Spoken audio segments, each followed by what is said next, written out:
Alright guys, welcome back to the penultimate war of the season, war number 11. I've got Rintrah, Nick Fury, and yeah, if you've seen the thumbnail, we have a special 5-star Magneto. So first let's start off with, we've got Nick Fury against Spider-Gwen here. I just needed somebody to help me with the with her evades, if we can get up our tactical charges.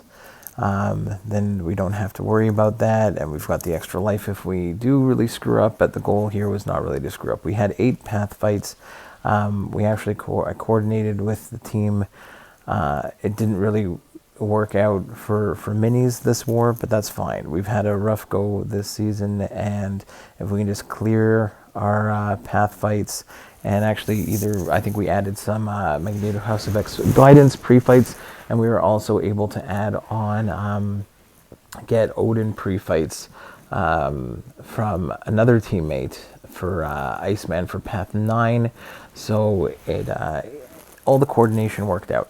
So if we can get 8 fights, we can get 8 solos, that is helping out the team. Our battle group, I think, did extremely well this war, and we desperately needed this win after a bit of a losing streak, and we've put ourselves in a position where the last war should make or break it for us in terms of Masters. We win the last one, we should be in. So that's really nice. So Nick Fury takes down Spider-Gwen, no problem. Next we have Rintrah against Galan. We've already done this fight this season, so I've done it with either Wiccan or with Rintrah.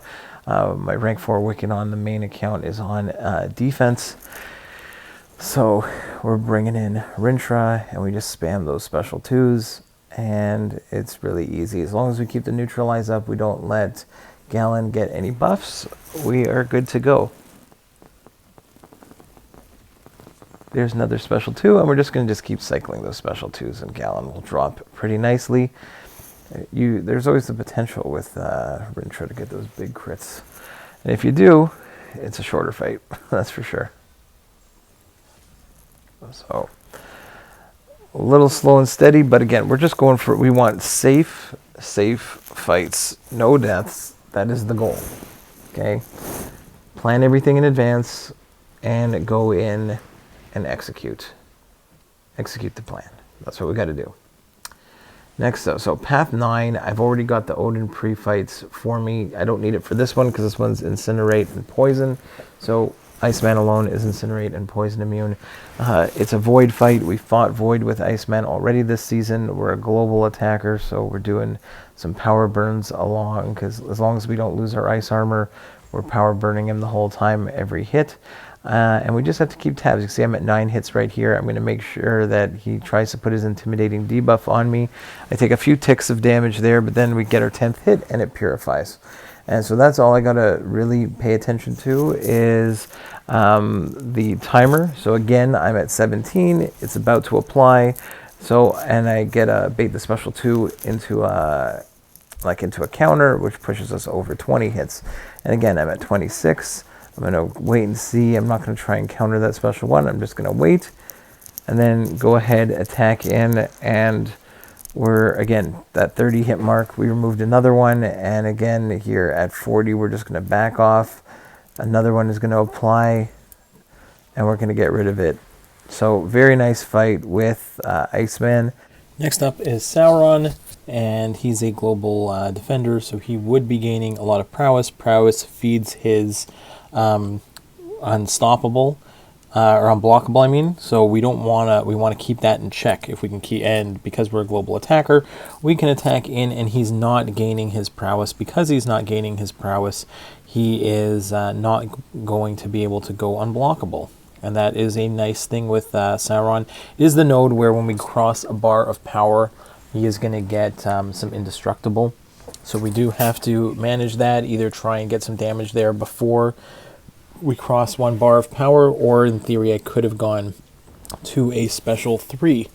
But I think I just decided to still throw on the cold snap, get the frostbites, and then their nice big heavy attacks, and take out a huge chunk of damage. So I do like that quite a bit. So we're going to do that again. nice big chunk of damage, and Sauron has been an easy, was an easy one, but dupe 7-star, so that's always fun to take down.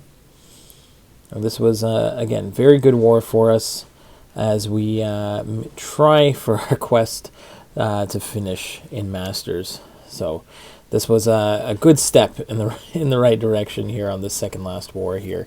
So nice clean fight from Iceman. Next up, here we go. We took our 565 before the war started. We did this. I don't have a ranked up 6-star Magneto, and he's a rank 2. He's sorry, Sig 200, rank 5 stars. So now he's the equivalent of like a 6-star rank 3 Sig 200 Magneto, and we're going to take him in on path 8 against this Weapon X.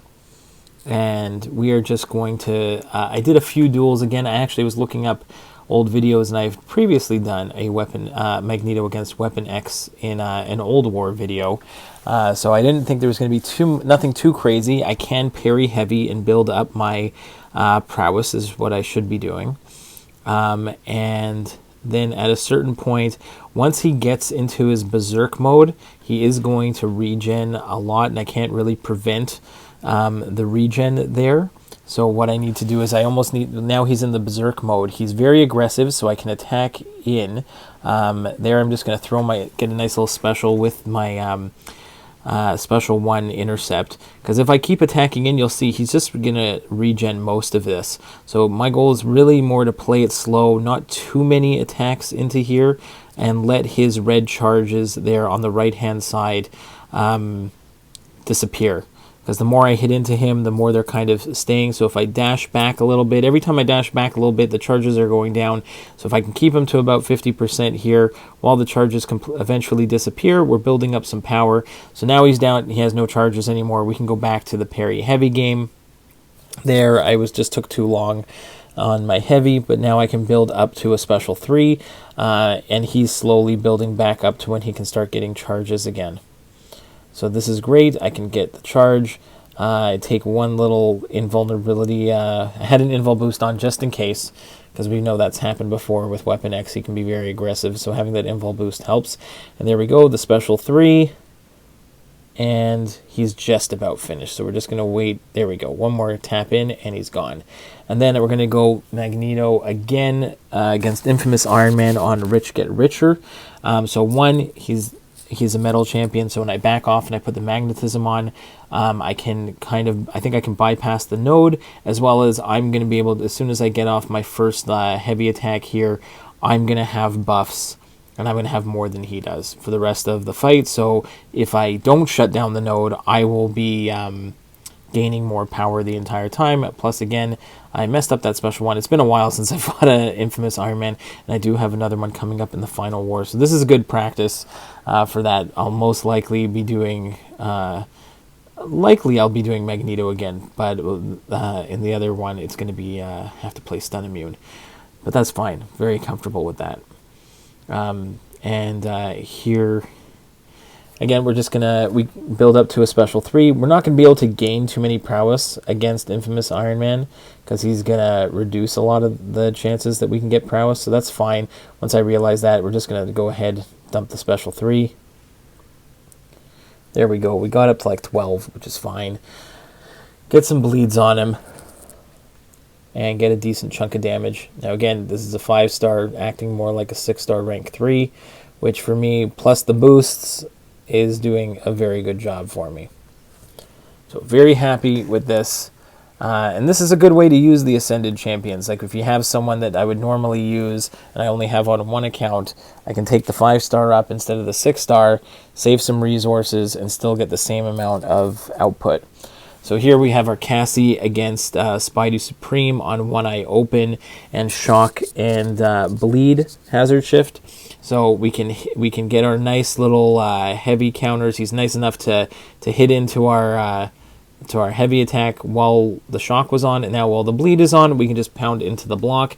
Once I do get the special 1 off, I could hit into the bleed phase, and the bleeds would have significant less damage. But I've had way too many instances this season where I got way too comfortable hitting in against Hazard Shift on the wrong phase, and it hurt. So I'd rather take my time here, let Spidey Supreme throw some specials, take some Power Sting damage, wait for the bleeds to come down. There we go. We're going to combo and then heavy attack there again. Let him hit in with the miss, put on a bunch of Power Stings. He's nice enough to throw that special and take even more damage. So again, nice little heavy counter there.